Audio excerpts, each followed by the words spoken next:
Nunca quise volver a hablar de lo que ocurrió bajo Monterrey, pero hay cosas que si no se dicen terminan pudriéndose dentro de uno, y cuando eso pasa, no solo te consumes tú, algo más empieza a crecer. Mi nombre no importa. Lo que importa es que durante 11 años trabajé para el sistema de drenaje pluvial de la ciudad. Nadie piensa en eso cuando camina por las avenidas, cuando se queja del tráfico o del calor que cae como un castigo sobre el asfalto. Debajo de todo eso, hay kilómetros de túneles, galerías, cámaras de desfogue y conductos antiguos que nadie ha vuelto a mapear desde los años 70. Ahí abajo fue donde entendí que Monterrey no solo se construyó hacia arriba, sino también hacia adentro y hacia algo que nunca debió tocarse. La primera vez que escuché el ruido pensé que era una vibración normal del sistema, algo común. El agua moviéndose por un túnel viejo puede sonar como un animal herido si no estás acostumbrado. Pero ese sonido no venía del agua. Era un golpe seco, metálico, rítmico, como si alguien caminara golpeando las paredes con los nudillos. Estábamos revisando una galería secundaria cerca del lecho seco del río. Éramos tres: Ramírez, el ingeniero; Lalo, un técnico nuevo; y yo. El túnel tenía más de 40 años, reforzado con placas de acero corroídas y concreto agrietado. La luz de nuestras lámparas apenas lograba dibujar sombras largas que se movían con cada paso. ¿Escucharon eso?, preguntó Lalo deteniéndose en seco. Ramírez ni siquiera volteó. Son las placas dilatándose. No empieces. Pero yo sí lo había escuchado. Y no sonaba a metal. Sonaba a algo que estaba aprendiendo a caminar. A partir de ese día comenzaron los reportes, sonidos extraños, golpes sordos, ecos que no coincidían con ningún plano, zonas donde el aire se volvía inexplicablemente más frío. Y marcas. Las marcas fueron lo primero que me hizo pensar seriamente en renunciar. Arañazos largos, profundos, en paredes de concreto reforzado. No superficiales. Habían arrancado material, no tenían patrón mecánico alguno. Eran curvos, irregulares, como si algo hubiera sido arrastrado o como si algo hubiera intentado salir. Eso no es maquinaria, dije una noche mientras revisábamos fotografías. El supervisor apenas levantó la vista del monitor. Vandalismo. Gente que se mete a drogarse. A 40 metros bajo tierra, respondí, sin accesos visibles. No dijo nada más. En este trabajo uno aprende rápido que hay preguntas que nadie quiere escuchar. Todo se volvió peor cuando desapareció el primero. Se llamaba Ortega. Tenía 26 años y era el más cuidadoso del turno nocturno. Bajó solo a revisar una cámara antigua, parcialmente sellada tras una inundación vieja. Nunca regresó. Lo buscamos durante 2 días. No había rastros de pelea. No había señales de derrumbe. Su radio estaba intacto, apoyado contra la pared. Su casco estaba partido en dos, como si algo lo hubiera comprimido desde dentro. No hubo investigación real. El reporte final habló de desorientación y colapso estructural. Era mentira. Algo había aprendido a ti a apagar las luces. Esa noche, después del tercer turno seguido sin dormir, decidí bajar solo. No fue por valentía. Fue por rabia. Conocía esos túneles mejor que nadie. Sabía dónde estaban las rutas antiguas, las que ya no aparecían en los planos digitales. Pasajes sellados con concreto viejo, pero no colapsados, solo olvidados. Llevé una lámpara de respaldo, una cámara y un cuchillo. Ridículo, lo sé, pero cuando bajas a un lugar donde la ciudad deja de existir, cualquier objeto que te recuerde que sigues siendo humano sirve de ancla. El acceso estaba detrás de una compuerta oxidada, cerca de una zona industrial. El aire cambió en cuanto crucé. Olor a humedad rancia, a óxido y algo más. Carne vieja. Caminé durante casi 1 hora hasta llegar a una cámara circular que no aparecía en ningún registro. El techo era alto, sostenido por columnas gruesas. En el centro había un pozo seco cubierto por una rejilla deformada. Y alrededor, símbolos.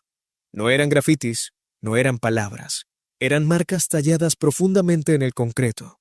Formas que no parecían humanas. Espirales abiertas, líneas que se cruzaban como si alguien hubiera intentado representar movimientos sin comprenderlo del todo. Mi lámpara parpadeó. Entonces escuché la respiración.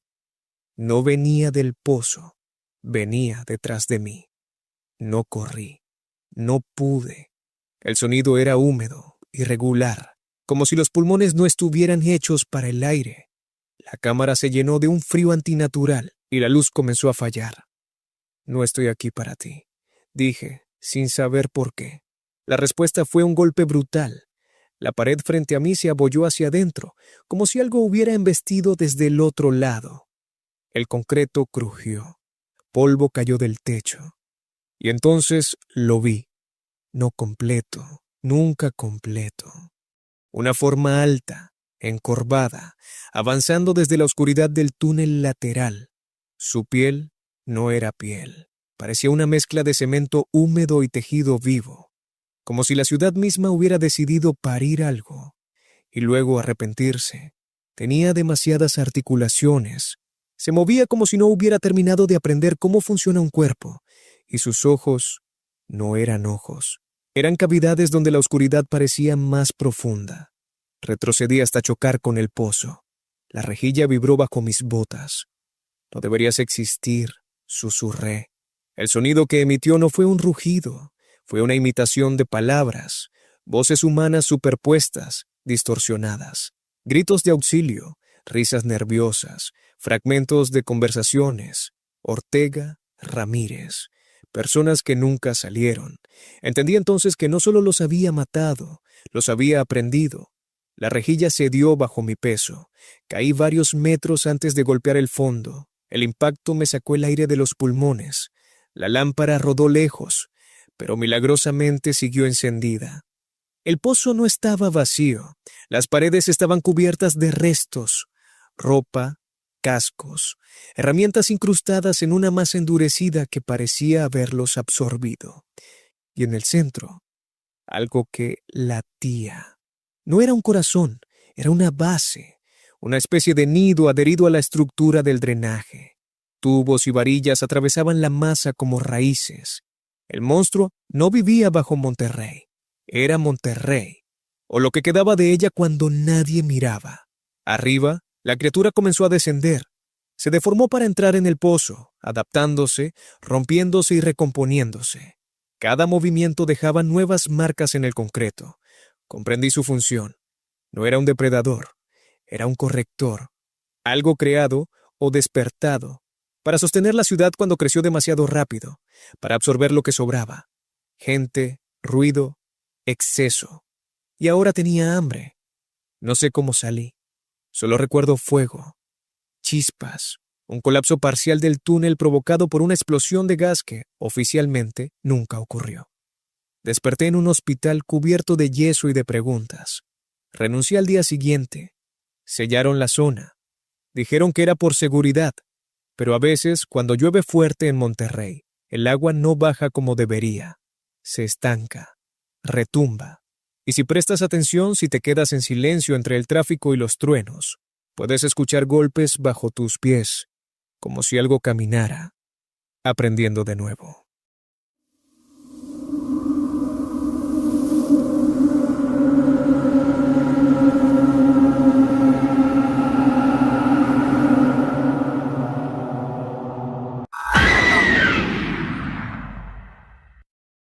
Nunca tuve miedo de los lugares cerrados. De hecho, siempre preferí los espacios donde el mundo parecía detenerse, bibliotecas vacías, depósitos, archivos, lugares donde el ruido no entra y el tiempo se conserva como polvo sobre el papel. Por eso acepté el trabajo sin pensarlo demasiado. El Archivo Histórico Judicial de Buenos Aires necesitaba a alguien para digitalizar expedientes antiguos, muchos de ellos anteriores a los años 50. Casos olvidados, juicios inconclusos, declaraciones que jamás llegaron a sentencia.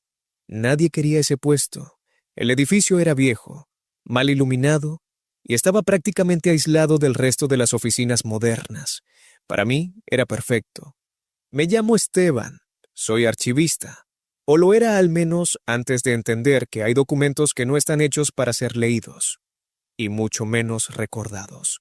El edificio se encontraba en una zona vieja de la ciudad, rodeado de calles angostas y árboles demasiado altos que bloqueaban la luz incluso al mediodía.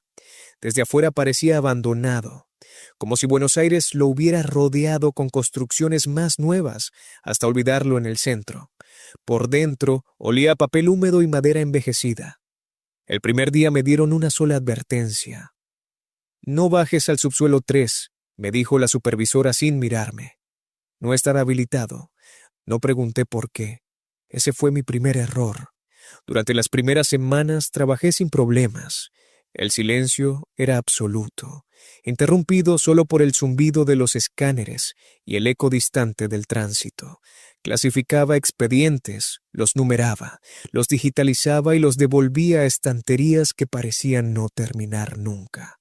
Los casos eran extraños, pero nada fuera de lo común para alguien acostumbrado a leer lo peor del ser humano. Hasta que aparecieron los archivos sin nombre. No tenían carátula. No tenían número de causa. Solo una fecha escrita a mano y una palabra repetida en todos ellos. Consta. No consta qué. Solo consta. Al abrir el primero, encontré hojas mecanografiadas con declaraciones incompletas, frases que se cortaban abruptamente, testimonios que describían hechos sin contexto. Consta que el acusado fue visto hablando solo durante horas. Consta que la habitación no tenía puertas. Consta que nadie recuerda cuándo llegó. Pensé que se trataba de algún tipo de registro interno, tal vez notas marginales que nunca se integraron a un expediente formal. Pero todos tenían algo en común. Al final de cada documento, sin excepción, había una huella. No una firma. Una huella dactilar negra, como si hubiera sido presionada con tinta espesa. O con algo más. Empecé a notar cambios en el edificio la tercera semana. No físicos, sonoros. El archivo siempre había sido silencioso, pero ahora el silencio parecía ocupado, como si hubiera algo detrás de él, una presión constante, similar a la sensación que se tiene antes de escuchar un ruido fuerte. A veces, mientras trabajaba, juraría que alguien respiraba cerca de mí, no al lado, dentro. También comenzaron los errores de memoria, pequeños. Al principio, olvidaba haber escaneado ciertos documentos, solo para encontrarlos ya digitalizados con anotaciones que no recordaba haber hecho, correcciones en tinta roja, comentarios al margen, observaciones escritas con una caligrafía que no era la mía. Esto no ocurrió así. Falta una voz. Todavía no termina. Pensé que estaba agotado, dormía mal, soñaba con estanterías infinitas y hojas que se doblaban solas, como si respiraran. Hasta que encontré el plano del edificio. Estaba guardado en una carpeta sin clasificación, detrás de un mueble que nunca había movido antes. El plano mostraba algo que no aparecía en ninguna señalización moderna, un tercer subsuelo. No figuraba en los registros oficiales, no tenía salidas de emergencia, no tenía función asignada. Solo una nota manuscrita al costado del plano. No archivar nombres completos. Esa noche me quedé después del horario laboral. No por curiosidad, por necesidad, el edificio no quería que me fuera. Bajar al subsuelo 3 fue más fácil de lo que esperaba. Una escalera angosta, detrás de una puerta metálica sin señalización. El aire se volvió denso a medida que descendía. No olía mal, pero tenía peso, como si cada respiración costara más de lo normal. La luz parpadeaba. El nivel estaba lleno de estanterías bajas y mesas largas. No había computadoras, no había escáneres, solo pilas de carpetas abiertas, como si alguien las hubiera dejado en medio de una revisión urgente. Y nunca hubiera vuelto. Allí entendí algo fundamental. Esos documentos no estaban siendo archivados, estaban siendo alimentados. Cada carpeta tenía hojas recientes, escritas a mano, testimonios nuevos, fechas actuales y nombres. Muchos nombres. Algunos estaban tachados, otros corregidos, otros reescritos una y otra vez, como si el papel no aceptara la versión final. Leí uno al azar. Era una declaración. Mi declaración. Describía mi llegada al archivo, mis horarios, mis hábitos, incluso pensamientos que nunca había verbalizado. Al final, la huella negra y una frase escrita debajo. Consta que ya comenzó a recordar. Sentí el primer ataque de pánico real de mi vida. Intenté subir las escaleras, pero la puerta estaba cerrada. No con llave, simplemente no cedía. Como si el edificio hubiera decidido que ya no existía un arriba. Las luces se apagaron, y entonces escuché las voces. No venían de un solo lugar. Salían de las estanterías, de las carpetas abiertas, de las hojas sueltas en el suelo. Murmullos superpuestos, declaraciones inconclusas, frases legales deformadas por el uso y el tiempo. No gritaban, leían. Leían en voz alta todo lo que había sido registrado allí durante décadas, personas que habían desaparecido sin resolución judicial, casos archivados por falta de pruebas, testimonios descartados. Entendí, con un terror frío y lúcido, que ese archivo no guardaba documentos, guardaba versiones, y cuando una versión no era aceptada por la realidad, era corregida, reescrita, absorbida. Algo se movió entre las estanterías, no una figura clara, más bien una ausencia de forma, un espacio donde la luz no se comportaba como debía, como si alguien hubiera borrado un cuerpo del aire. No caminaba, se deslizaba entre los papeles. «Todavía falta», dijo con una voz que no era una voz. «Tu nombre no está completo». No firmé nada, logré decir. La cosa se detuvo. Las hojas comenzaron a agitarse. «Consta que nadie firma», respondió. «Solo permanece». Sentí como algo presionaba mi cabeza, como si intentara acomodar mis recuerdos, reorganizarlos, ponerlos en el orden correcto para ser archivados. Vi mi infancia como un expediente, mis relaciones como anexos, mis errores como notas al margen, y supe que si permanecía allí un segundo más, yo también me convertiría en una carpeta sin nombre. No recuerdo exactamente cómo escapé. Sé que arranqué hojas, que prendí fuego a una estantería con un encendedor que siempre llevaba encima. Sé que grité nombres en voz alta, como si al pronunciarlos pudiera fijarlos a la realidad. Cuando desperté estaba en la calle, cubierto de ceniza y papel quemado. El edificio seguía allí, intacto, sin señales de incendio. Presenté mi renuncia al día siguiente. Nadie pareció sorprendido. Hoy trabajo en otro archivo, en otra ciudad.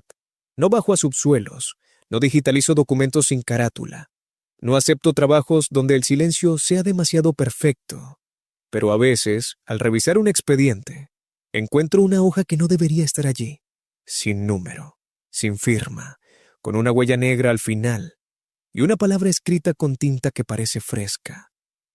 Consta.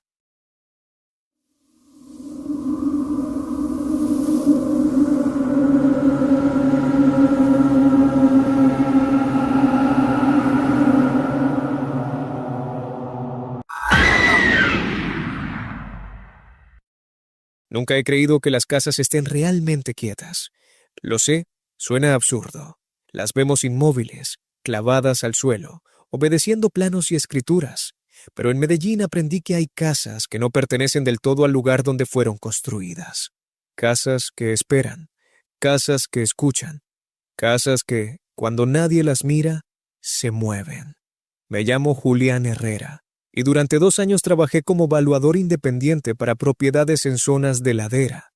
Mi trabajo consistía en visitar casas antiguas, muchas de ellas heredadas o abandonadas, para determinar si aún podían venderse, rentarse o, en el peor de los casos, demolerse. Fue así como llegué a la Comuna 13, no a la parte turística, no a los murales ni a las escaleras eléctricas, sino más arriba, mucho más arriba, donde el transporte público ya no sube y las calles se vuelven senderos de concreto irregular. Allí estaba la casa. La primera vez que la vi, pensé que había un error en la dirección. El papel indicaba una vivienda de 2 plantas, construcción de los años 70, sin registro catastral actualizado. Pero lo que encontré fue una casa de 3 niveles, demasiado grande para el terreno que ocupaba, incrustada en la pendiente como si la montaña la estuviera empujando hacia afuera. La pintura estaba descascarada, las ventanas cubiertas desde dentro con tablas mal clavadas. No había grafitis, lo cual era extraño para una casa abandonada. Tampoco había basura alrededor. Era como si nadie quisiera acercarse lo suficiente para dejar rastro. Toqué la puerta. No esperaba respuesta. La obtuve. No fue un golpe desde dentro. Fue la madera cediendo bajo mi mano. La puerta se abrió sola con un gemido largo como un suspiro contenido durante años. El aire del interior era frío, no húmedo, no viciado, frío, como una cueva. Entré. El interior no coincidía con el exterior. La casa era más grande por dentro, no de forma evidente, no como un truco inmediato, sino de ese modo incómodo en el que los pasillos parecen extenderse un poco más de lo que deberían, o las habitaciones no encajan del todo con la fachada. El piso crujía bajo mis pasos, pero no como madera vieja. Sonaba tenso, como si algo se acomodara con cada movimiento. Las paredes estaban cubiertas de marcas, no símbolos, no dibujos. Eran líneas verticales, paralelas de distintas alturas, como marcas de crecimiento, como si alguien hubiera medido algo, o a alguien, a lo largo de los años. Encontré fotografías, familias posando frente a la casa, siempre la misma fachada, siempre el mismo ángulo. Cambiaban las personas, cambiaban las décadas, pero la casa parecía idéntica. En ninguna foto aparecían vecinos, solo esa casa, aislada, como si el resto del barrio hubiera sido borrado alrededor. Subí al segundo nivel. El silencio era absoluto, pero no vacío. Era un silencio que escuchaba de vuelta. Cada respiración mía parecía quedarse flotando más tiempo del debido. En una de las habitaciones encontré muebles cubiertos con sábanas. No estaban polvorientos, no parecían abandonados, parecían esperando. Fue que ahí cuando escuché el sonido. Un golpe suave, luego otro. Venían del piso superior, pasos, lentos, medidos. No corrí, no grité. Parte de mí todavía insistía en que debía haber una explicación lógica. Tal vez un habitante ilegal. Tal vez alguien más había entrado sin que yo lo notara. ¿Hay alguien ahí?, pregunté. Los pasos se detuvieron. Luego continuaron. Pero esta vez no arriba, en las paredes.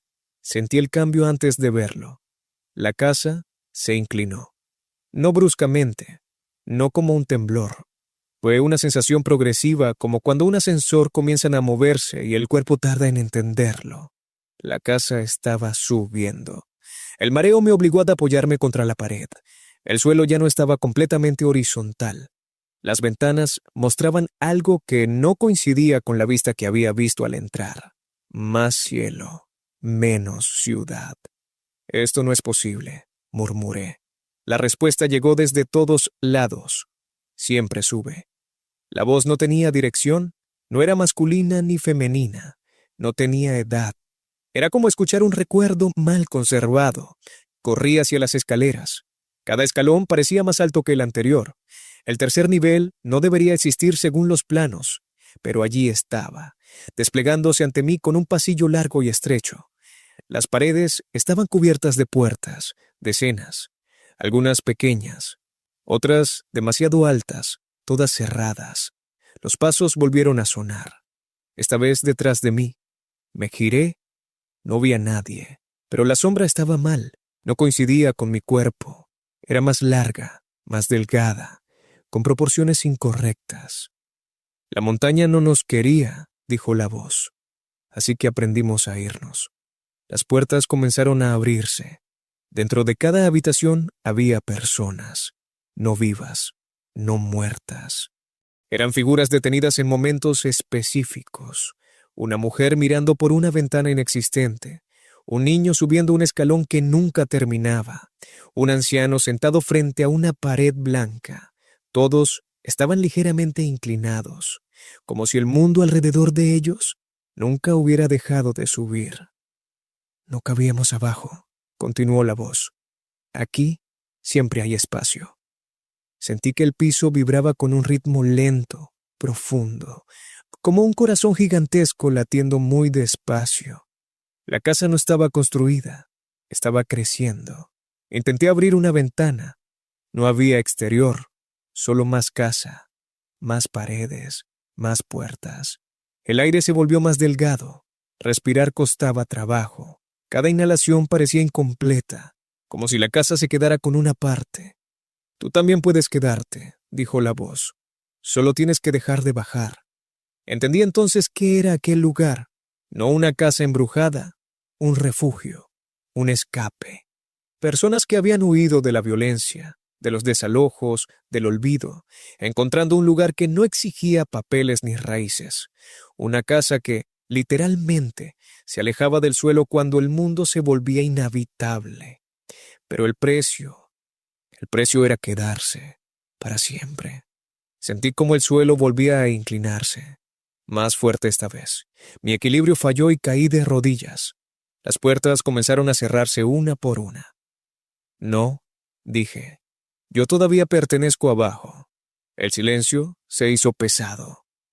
Eso dicen todos al principio. Saqué mi navaja y marqué la pared. No un símbolo, un nombre, el mío. El sonido fue insoportable. Un gemido largo recorrió toda la estructura. La casa tembló, como si algo hubiera sido herido por primera vez en mucho tiempo. Corrí, no sé hacia dónde. Solo bajé. Bajé escaleras que no recordaba haber subido, pasillos que parecían retorcerse, puertas que se cerraban justo después de que las cruzaba. Sentí el golpe cuando salí. Literal. El suelo firme bajo mis pies, el aire caliente de Medellín, el ruido lejano de motos y voces. La casa estaba allí, inmóvil, de 2 plantas, como si nada hubiera pasado. Entregué mi informe incompleto.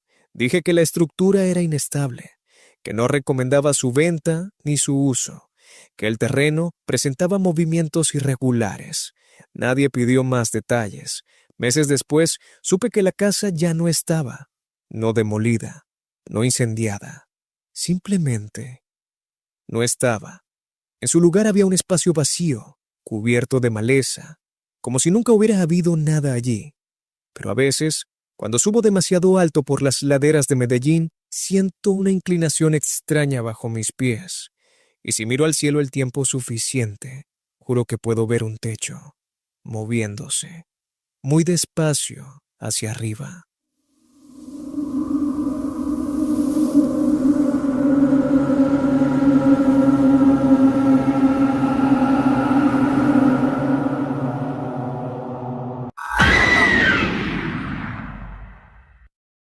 Siempre pensé que la niebla de Lima era solo una molestia, un velo gris que apaga los colores, que vuelve el mar una sombra interminable, y las mañanas una promesa incumplida de sol.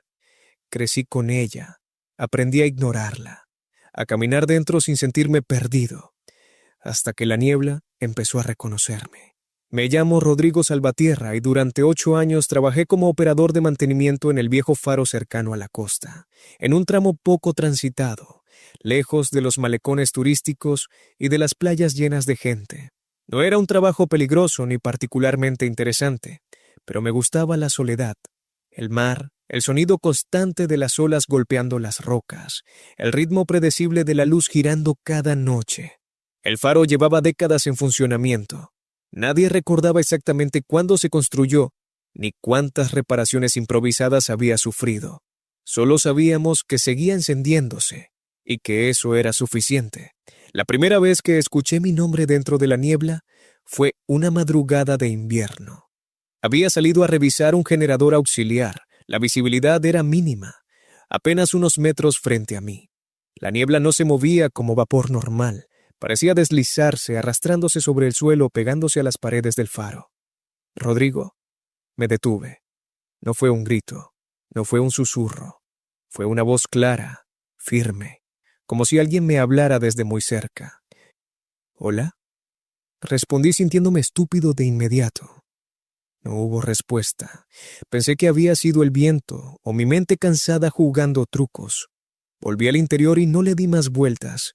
En Lima uno aprende a convivir con cosas que no entiende del todo. Ese fue mi segundo error. Con el paso de las semanas, los sonidos se repitieron. No siempre mi nombre. A veces eran palabras sueltas, frases incompletas, preguntas que nadie terminaba de formular. ¿Sigues aquí? Todavía no. Más cerca. Nunca dentro del faro. Siempre afuera, mezcladas con la niebla. Empecé a dormir mal. Soñaba con el mar subiendo sin ruido, cubriendo la costa centímetro a centímetro, mientras la ciudad seguía funcionando como si nada. Coches avanzando bajo el agua. Personas hablando sin notar que ya no respiraban. El faro comenzó a fallar. No apagones totales, errores sutiles. La luz giraba más lento. A veces se detenía unos segundos de más apuntando hacia el mar, como si estuviera observando algo. Yo anotaba los incidentes en el registro. Nadie venía a revisarlos. Una noche especialmente densa, la niebla cubrió incluso la base del faro. No podía ver las rocas, no podía oír el mar. Todo sonido parecía absorbido. Entonces escuché pasos, no sobre concreto, sobre agua, lentos, cuidadosos. «Rodrigo», dijo la voz, «ya casi recuerdas». Abrí la puerta. La niebla entró como si hubiera estado esperando. No se dispersó. Se acumuló en el interior, formando capas, volviéndose más espesa cerca del suelo. «¿Quién está ahí?», pregunté. Una silueta comenzó a definirse a pocos metros, no un cuerpo completo, apenas una sugerencia de forma humana, demasiado alta, demasiado quieta. «El faro no era para guiar barcos», dijo. «Era para llamar». La silueta dio un paso más, y el mar respondió.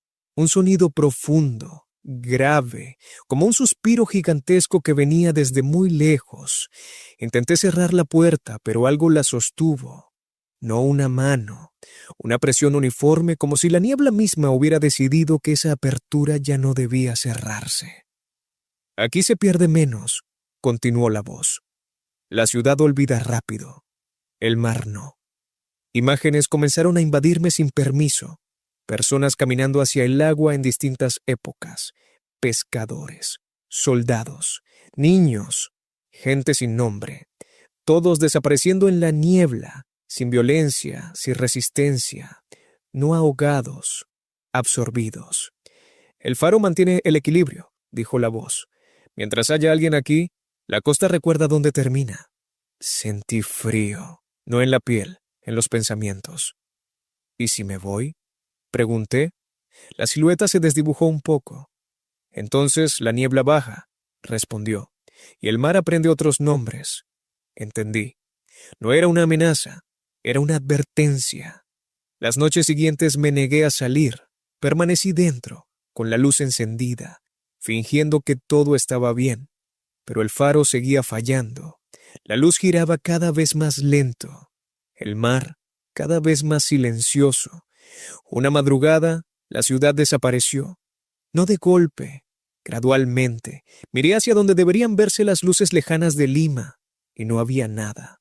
Solo niebla, un vacío gris extendiéndose más allá de lo posible. «Se está olvidando», dijo la voz, ahora desde todas partes. «Tú también». Revisé el registro. Las primeras páginas estaban intactas. Las últimas no las recordaba haber escrito. Mi letra se volvía más irregular, más breve, frases incompletas. «Todavía estoy aquí. La luz aguanta. No bajar». En la última página solo había una frase. «Consta que alguien sigue». No supe cuánto tiempo había pasado. Días, semanas. La niebla no se iba. La voz ya no hablaba tanto. No hacía falta. Yo entendía. La decisión la tomé una mañana en que el faro no encendió. El interruptor respondió. El sistema estaba bien. La luz simplemente no quiso girar. La niebla avanzó. Vi el mar donde no debería estar, entre edificios, sobre avenidas, personas caminando sin notar que el suelo desaparecía bajo sus pies. «No», dije, «todavía no». Subí a la linterna del faro. Abrí los paneles manuales. Forcé el sistema. La luz se encendió con un rugido metálico, girando más rápido de lo normal. La niebla retrocedió. El mar se detuvo. La voz suspiró. «Ahora recuerdas». No renuncié. Nadie vino a relevarme. Con el tiempo dejé de salir del faro. Dejé de llamar a la ciudad. Dejé de anotar fechas. A veces, cuando la niebla se espesa demasiado, escucho pasos en el agua. Nuevos, curiosos.